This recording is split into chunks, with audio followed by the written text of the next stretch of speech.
Salam dalam kasih Tuhan Yesus Kristus. Kita berjumpa kembali di dalam pemberitaan firman Tuhan melalui siaran pelayanan umat kerajaan Allah pada hari ini. Firman Allah pada hari ini saya ambil di dalam 1 Petrus pasal yang keempat ayat 7. Sekali lagi 1 Petrus 4 ayatnya yang ke-7. Demikian bunyi firman Tuhan. Kesudahan segala sesuatu sudah dekat. Karena itu kuasailah dirimu dan jadilah tenang, supaya kamu dapat berdoa. Puji Tuhan. Ayat ini ayat yang luar biasa bagi saya, karena ayat ini mengingatkan tentang kehidupan akhir zaman. Mengingatkan kita akan kehidupan ini.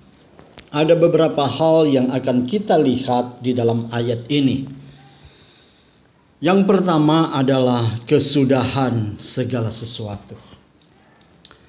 Saudara tentu akan berpikir namanya kesudahan, ya sudah habis, berarti ya selesai. Seperti jangka waktu tertentu sudah habis jamnya, udah habis harinya, maka sudah selesai. Bila Anda membuat janji kepada seseorang, hari dan tanggal dan jam dan hari dan waktu yang ditetapkan, orang tidak datang, maka Anda berpikir udah selesai. Tentu Anda akan beralih kepada jadwal yang berikutnya. Demikian pula dengan Tuhan. Firman Allah berkata, kesudahan segala sesuatu. Kesudahan, selesai, habisnya segala sesuatu. Tentu saudara yang dikasihi oleh Tuhan, saudara berpikir kesudahan segala sesuatu ini apa? Segala sesuatu yang menyangkut kehidupan manusia. Bisa saja nafas hidup berakhir. Tetapi kita tentu bukan sampai di situ. Tetapi kita akan melihat bahwa apa yang terjadi di dunia ini akan semua berakhir. Semua prestasi manusia di bidang teknologi, semua prestasi manusia di bidang musik, semua prestasi manusia di bidang olahraga, semuanya akan berakhir. Grup-grup sepak bola akan berakhir. Artis-artis terkenal akan berakhir. Pengusaha-pengusaha top akan berakhir. Penggunaan mobil pribadi, umpamanya saya punya jet pribadi di bandara, tentu akan berakhir masa berlakunya. Kalau waktunya selesai, tidak bisa digunakan. Saya punya kendaraan, mobil, apapun. Kalau sudah datang waktunya, sudah selesai, tidak bisa digunakan. Jadi segala sesuatu yang ada di dalam dunia ini akan berakhir. Kalau segala sesuatu di dunia ini akan berakhir, terus apa yang kekal? Apa yang tidak berakhir? Apa yang tidak bisa berakhir? Jabatan Anda akan berakhir, walaupun Anda jenderal, walaupun Anda pemimpin negara, presiden, walaupun Anda bupati, walaupun Anda gubernur, ataukah Anda seorang profesional di bidang Anda, seorang dokter, seorang pengacara, semuanya akan berakhir. Segala kemewahan orang akan berakhir. Semuanya berakhir. Dan saudara yang dikasihi oleh Tuhan, kalau semuanya akan berakhir, akan selesai, terus apa yang tidak berakhir? Apa yang tidak selesai? Tentu ini akan menjadi ingatan dalam kehidupan kita. Yang tidak berakhir adalah kerajaan Allah, adalah keselamatan hidup kekal. Untuk itu saya mengatakan kepada kita, mari kita memiliki kehidupan kekal di dalam Kristus.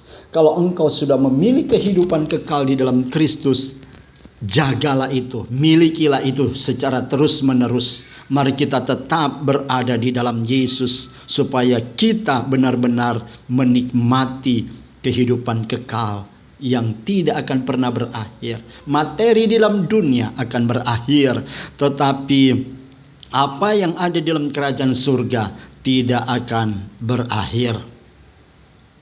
Firman Allah berkata, kesudahan segala sesuatu sudah dekat. Sudah dekat berarti masih ada jangka waktu. Jangka waktu. Kenapa tidak dikatakan berakhir, tetapi sudah dekat? Berarti masih ada jangka waktu yang diberikan, yang diberi kesempatan kepada kita untuk kita dapat mengintrospeksi diri, untuk kita serius datang kepada Tuhan.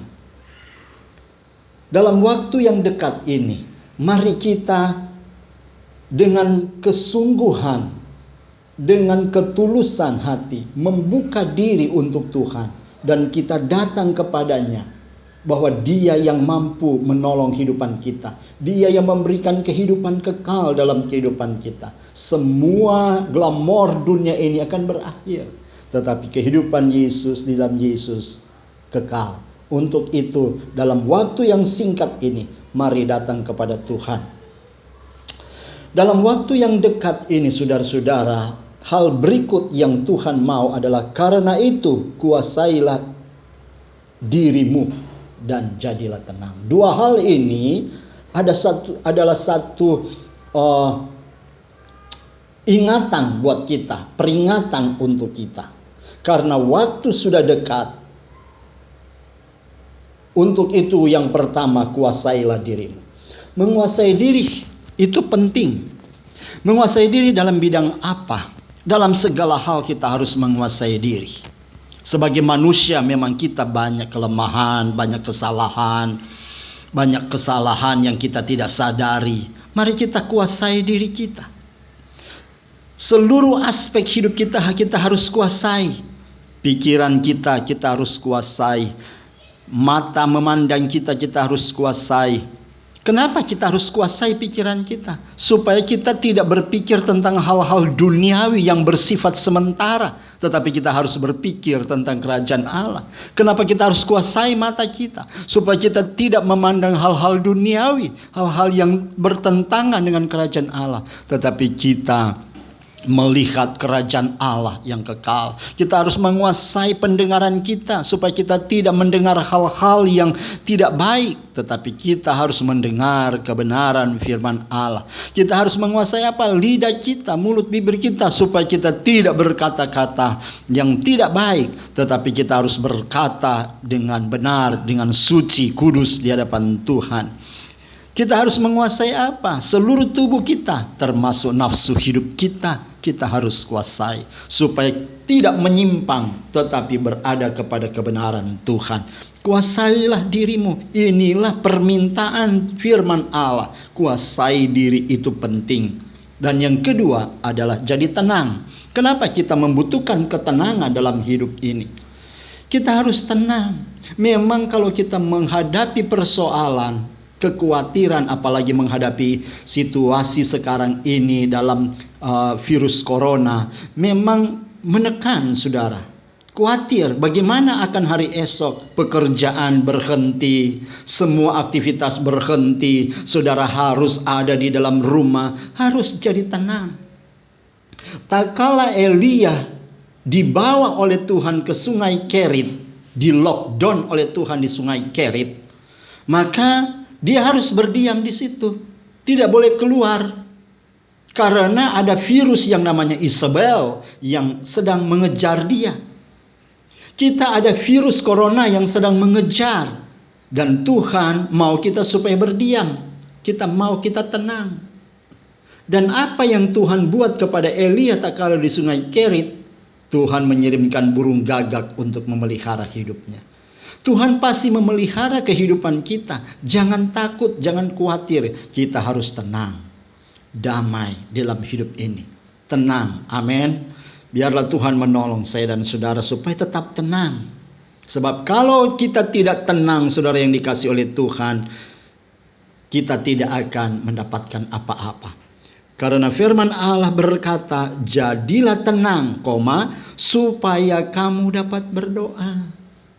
Ternyata untuk kita berdoa, saudara yang dikasih oleh Tuhan, membutuhkan dua hal, yaitu menguasai diri dan jadilah tenang. Menguasai diri dan jadi tenang. Kuasai dirimu supaya engkau tenang. Kalau engkau sudah tenang, engkau dapat berdoa. Sebab orang yang tidak tenang tidak mungkin bisa berdoa. Kalau engkau mau bertemu dengan Tuhan, mau ngobrol dengan Tuhan, engkau harus jadi tenang dulu. Tenangkan dirimu. Memang kelihatannya segala sesuatu mengkhawatirkan, tetapi kesampingkan kekhawatiran itu. Jadilah tenang, kuasai dirimu, jadilah tenang supaya kamu dapat berdoa. Berdoa buat siapa? Tentu berdoa buat saudara sendiri, keinginan saudara, kerinduan saudara, kebutuhan saudara, dan juga berdoa buat keluarga saudara akan semua apa yang dia butuhkan, apa yang mereka perlu dimiliki. Berdoa buat pekerjaan saudara. Nah, ini yang harus saudara berdoa. Doakan setiap anak Tuhan, doakan setiap hamba-hamba Tuhan, doakan supaya virus corona ini cepat berakhir. Saudara yang dikasih oleh Tuhan, mari kita berdoa buat bangsa dan negara ini, supaya bangsa dan negara ini tenang dalam menghadapi corona ini, supaya Indonesia benar-benar melewati masalah ini dengan kemenangan yang gilang gemilang. Saudara yang dikasih oleh Tuhan, Tuhan tolong kita saudara, supaya kita bisa berdoa. Supaya kita bisa berdoa. Mari saudara-saudara yang dikasih oleh Tuhan, saya mau berdoa buat saudara. Apa yang saudara butuhkan saat ini? Apakah saudara butuh pekerjaan? Apakah saudara butuh uang? Apakah saudara butuh makan, minum? Apakah saudara butuh kesembuhan? Apakah saudara butuh pertolongan dari Tuhan? Saya mengajak saudara, angkat tanganmu dan kita berdoa. Percayalah saudara akan mendapatkan kesembuhan. Percayalah saudara mendapatkan pertolongan. Percayalah uang pasti datang. Percayalah masalahmu akan diselesaikan oleh Tuhan. Tidak ada yang tidak mungkin bagi Tuhan. Karena Tuhan sendiri yang mengatakan, mintalah maka akan diberi kepadamu. Minta saudara, minta kepada Tuhan. Tetapi sebelum minta, kuasai dirimu dulu dan jadi tenang lebih dulu. Oke, mari kita berdoa.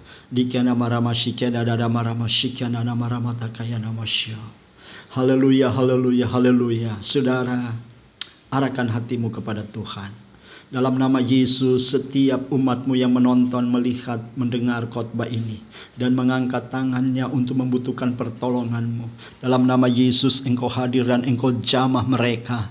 Engkau tolong mereka. Mereka yang tidak punya uang, dalam nama Yesus ada keuangan. Dalam nama Yesus, mereka yang sakit dapat kesembuhan. Dalam nama Yesus disembuhkan. Mereka yang sedang galau, mereka yang sedang khawatir, dalam nama Yesus ada ketenangan, ada kedamaian.